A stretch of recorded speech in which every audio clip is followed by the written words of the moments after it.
नमस्कार। मैं doctor Prabhunath Prasad, department of political science. आज हम फिर उपस्थित हुए हैं प्रतिनिधि राजनीतिक विचारक आधुनिक बीए 4 सेमेस्टर यूनिट दीजिए का थर्ड पार्ट लेकर के, जिसमें हम पहले हाब्स और लॉक दोनों का अध्ययन कर चुके हैं।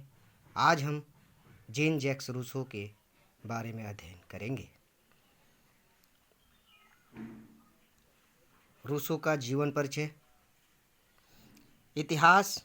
प्रसिद्ध फ्रांसीसी राज्य क्रांति के आधारभूत विचारों का प्रेरक और आधुनिक युग के प्रमुख निर्माता जीन जैक्स रूसो का जन्म धार्मिक दमन से आतंकित होकर फ्रांस से भागकर जिनेवा नामक स्विस स्वासी नगर में आश्रय लेने वाले आइजक नामक घड़ी साज के घर में 28 जून 1712 को हुआ। उसके जन्म के कुछ समय बाद ही उसकी माता का देहांत हो गया। अपनी फिजूल खर्ची और अन्य दुर्गुणों के कारण रूसो का पिता उसका ठीक तरह से पालन पोषण नहीं कर सका, अतः वह बचपन से ही उपेक्षित और स्नेह से वंचित रहा।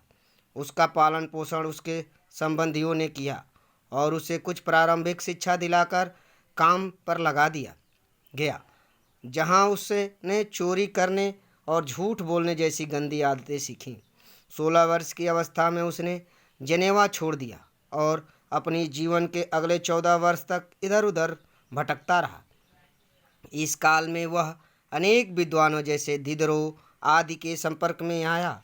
उसके जीवन का यह काल उसके लिए बड़ा महत्वपूर्ण सिद्ध हुआ, क्योंकि इस काल में उसे फ्रांस का निर्धन और शोषित जनता के जीवन से परिचय प्राप्त करने का अवसर मिला। वह बहुत अस्थिर प्रकृति का व्यक्ति था और इसीलिए जीवन निर्वाह के लिए वह न तो कोई अस्थायी धंधा कर सका और न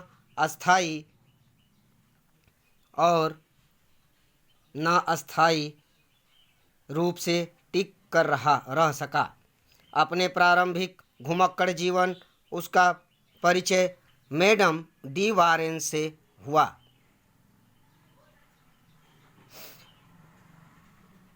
जिसके यहाँ रहकर रूसो को अध्ययन करने का अवसर मिला, किंतु अपनी आवारा प्रवृत्ति के कारण रूसो को उससे संबंध अधिक दिनों तक नहीं चल सका। 1744 में वह पेरिस चला गया। वहाँ पर उसका संपर्क एक दूसरी महिला मैडम डी ब्रोवलिक से हुआ। उसके प्रभाव से रूसो को फ्रांस के वेनिस स्थित दूतावास में एक साधारण पद प्राप्त हुआ, लेकिन इस पद पर भी अपने लड़ाकू स्वभाव के कारण वह अधिक दिनों तक नहीं टिक सका। अभिनय, काव्य और संगीत में रुचि होने के कारण उसने उस क्षेत्र में अपने आप को स्थापित करने का प्रयास किया। एक लेखक तथा दार्शनिक के रूप में उसका जीवन 1749 में प्रारंभ हुआ।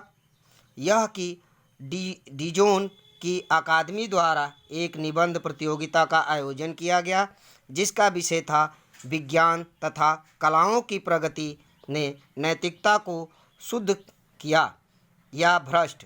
रूसो ने इस प्रतियोगिता में भाग लिया। उसका निबंध सर्वश्रेष्ठ घोषित किया गया। इससे उसे फ्रांस के बुद्धिजीवों में सम्मान प्राप्त हुआ। लेखक के रूप में मान्यता प्राप्त हुई। रूसो अपने जीवन के अगले 8 वर्षों तक यहीं रहा। इन 8 वर्षों की अवधि में रूसो ने अपने प्रसिद्ध ग्रंथों की रचना की। सन 1761 में उसने एक उपन्यास यू है लोइजे तथा 1762 में सामाजिक समझौता तथा शिक्षा विषय ग्रंथ इमाइल का सृजन किया। उसके द्वारा इमाइल में प्राकृतिक शिक्षा का समर्थन तथा सामाजिक समझौते में राजाओं के दैवी अधिकार के सिद्धांत का खंडन किया गया। इस काल में उसने the the dialogues, the reveries तथा the considerations of the government of Poland नामक ग्रंथों की रचना की। 1778 में 2 जुलाई को 66 वर्ष की आयु में इस विलक्षण प्रतिभाशाली व्यक्ति की पक्षघात से मृत्यु हो गई। आइए आगे देखते हैं रूसों की अध्ययन पद्धति और उस पर प्रभाव डालने वाली परिस्थितियाँ। हेडिंग है, रूसों ने अपने अध्ययन के लिए ऐतिहासिक और अनुभूतमूलक पद्धति का प्रयोग किया। मनोवैज्ञानिक आधारित तथा रूसों की विचारधारा पर उसके युग की परिस्थितियों का गहरा प्रभाव पड़ा। जिनेवा में उसके समय में कार्यरत प्रजातांत्रिक व्यवस्था से वह बहुत प्रभावित हुआ। वह फ्रांस गया तो वहाँ की राजनीतिक और सामाजिक परिस्थितियों ने भी उसके चिंतन पर निर्णयकारी प्रभाव डाला। उसने वहाँ राजा की शक्ति की क्षीणता, कुलीनों की विलासिता, मध्य वर्ग की दुर्दशा, किसानों और निर्धनों की शोषणगिरी, गरीबी और राजतंत्र की जर्जरता का प्रत्यक्ष अनुभव किया। राजनीतिक अनाचार और सामाजिक विषमताओं को देख करके उसे अत्यधिक क्षोभ मुक्त हुआ। उसने यह निष्कर्ष निकाला कि इस पतन का मुख्य कारण भौतिक सभ्यता का विकास है। इसके अतिरिक्त मैकियावली, बोंदा, हॉब्स, लॉक, मॉन्टेस्क्यू, वॉल्टेयर आदि लेखकों के विचारों ने भी उससे प्रभावित किया। उसने यूनानी, रोमन और धर्म सुधार आंदोलन से विचारों से प्रेरणा ग्रहण की। रूसों के प्रमुख राजनीतिक विचार क्या थे, आइए देखते हैं। यद्यपि हॉब्स, लॉक और रूसो भी समाज और राज्य की उत्पत्ति के संबंध में सामाजिक समझौते सिद्धांत का समर्थक हैं, तथापि उसका उद्देश्य उसकी तरह व्यक्तिवाद और प्राकृतिक अधिकारों का समर्थन करना है मात्र नहीं था।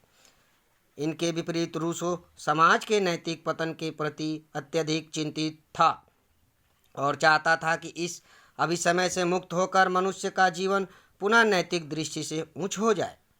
अतः वह समाज और राज्य की आदर्शवादी दृष्टिकोण से विवेचन करता है और इसी आधार पर मानव स्वभाव और प्राकृतिक अवस्था का वर्णन करता है। नेक्स्ट, रूसो के अनुसार मानव स्वभाव के संबंध में रूसो का विचार हॉब्स और लॉक दोनों से अलग है। अपने विज्ञान की उन्नति ने नैतिक जीवन को उन्नत किया। यह भ्रष्ट नामक निबंध ने मनुष्य स्वभाव का वर्णन करते हुए वह उससे स्वाभाविक रूप से अच्छा घोषित करता है। वह बताता है कि मनुष्य में स्वार्थ साधन के अतिरिक्त परोपकार और दया की भावना भी होती है। स्वतंत्रताओं और आत्मनिर्भर तथा उसके जीवन के विशेष गुण होते हैं। उसने तेरे मेरे की भावना भी होती है और न भविष्य के प्रति चिंता। वह घृणा, द्वेष, ईर्ष्या और अहंकार आदि की दुर्भावनाओं से मुक्त होता है तथा निर्भय, शांति प्रेमी और अपने आप में संतुष्ट और सुखी रहने के गुणों से विभूषित होता है। रूसो ने मनुष्य स्वभाव के सर्वथा निर्दोष और निष्पान माना है और दृष्टि से अपने आप को हॉब्स और लॉक से अलग कर दिया है। वह मनुष्य स्वभाव को हॉब्स की तरह क्रूर और हिंसक मानता है और ना लॉक की तरह नैतिक और परोपकारी मानता है। नेक्स्ट, प्राकृतिक अवस्था। अपनी मनुष्य स्वभाव की इस निम्न व्याख्या के आधार पर रूसों की प्राकृतिक अवस्था भी हॉब्स और लॉक की प्राकृतिक अवस्था से भिन्न है।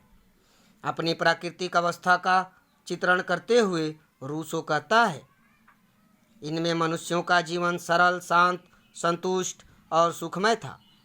मनुष्य प्रकृति की गोद में स्वतंत्रतापूर्वक जीवन व्यतीत करता था। उसे ना किसी प्रकार का भय था और ना चिंता। अच्छाई, बुराई, पाप, पुण्य, ऊंच नीच और तेरे मेरे की भावना का कोई अस्तित्व नहीं था। व्यक्ति अपना स्वामी और पूर्णतः आत्मनिर्भर था। वह अपने वर्तमान से संतुष्ट और भविष्य के प्रति अस्वस्थ था।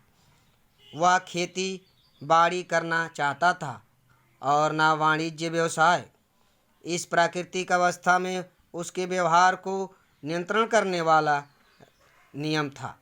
अपने हित को देखो और दूसरों को कम से कम हानि पहुंचाओ, ये रूसो का नारा था। नेक्स्ट है समझौते का जन्म। रूसो द्वारा चित्रित यह आदर्श प्राकृतिक अवस्था अधिक समय तक जीवित नहीं रह सकी। सने सने वह छिन्न भिन्न होने लगी।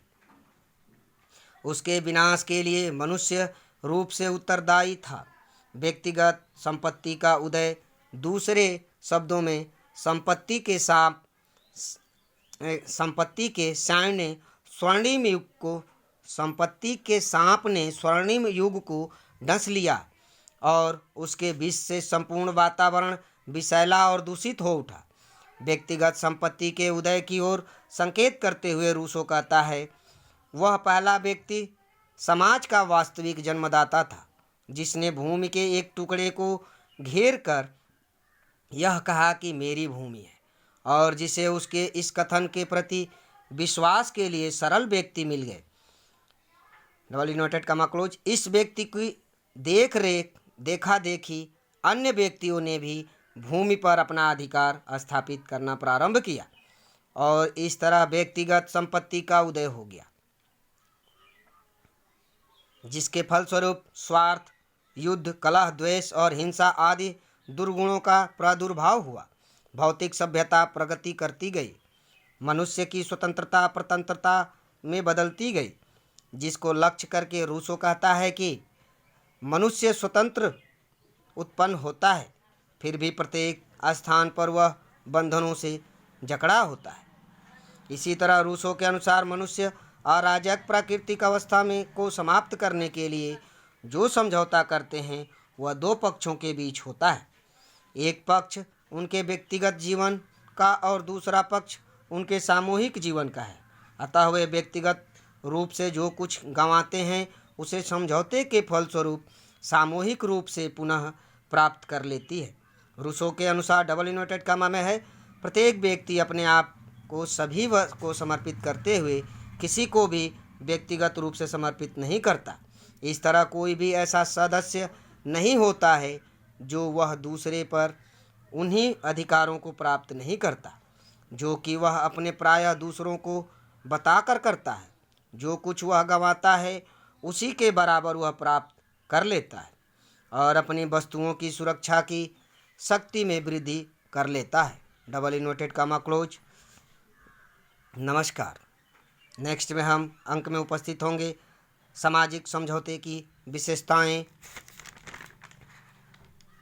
और सामाजिक समझौते की आलोचना, समान इच्छा का सिद्धांत, यथार्थ इच्छा, आदर्श इच्छा, इन सबको नेक्स्ट अंक में हम लेकर के उपस्थित होंगे। तब तक आप लोग अध्ययन करते रहिए। धन्यवाद।